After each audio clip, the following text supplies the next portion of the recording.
Я просто вот попытаю вас крыху. Ну, добре. У вас тут капличка стоит такая, ну, ясно, да? про капличку нічого не Ні. знаю. Это колись. Ні.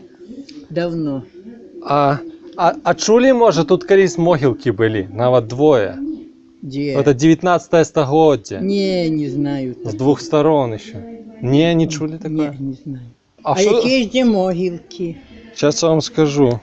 По карте погляжу.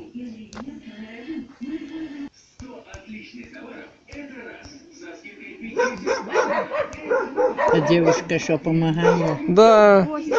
Що? Так, чахет. О, клітное. Коло дороги десь, як виїжджать, отак, по левый бок были. Ніколи я не чула. А знаете что, еще за каплицей колись, это может 2005 год, там камень лежал. Ну от не знаю, де той камінь. А вы бачили, да? Я не знаю. Хто цього може забрали то камінь? А не у председателя он случайно? О, может быть.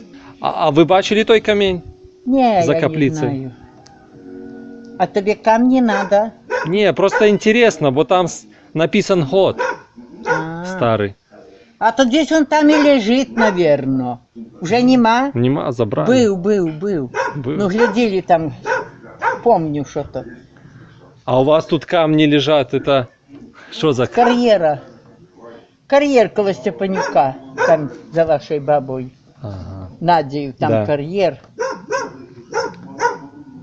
А тут не было таких святых камней, чтоб ходили молиться, щось дає? Цветных? Святых, А не откуда вони. что нібито там Божий след. Ну, видумаєш, що. Ну, в других местах є Ні, такое. нема такого. Ви Ілішевича спитали, в Юрія Івановича.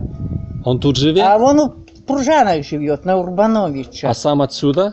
Ну, Ілішевич, сосед Надежды Николаевной. А Ілішевич, як его зовут?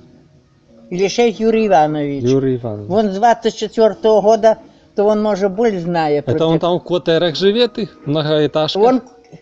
Он напроти стеклянного магазина на Ну, многоэтажки. Урбановича.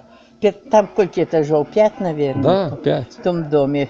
7-й там дом или какой, я даже не знаю. Ну, второй найдем, этаж. найдем.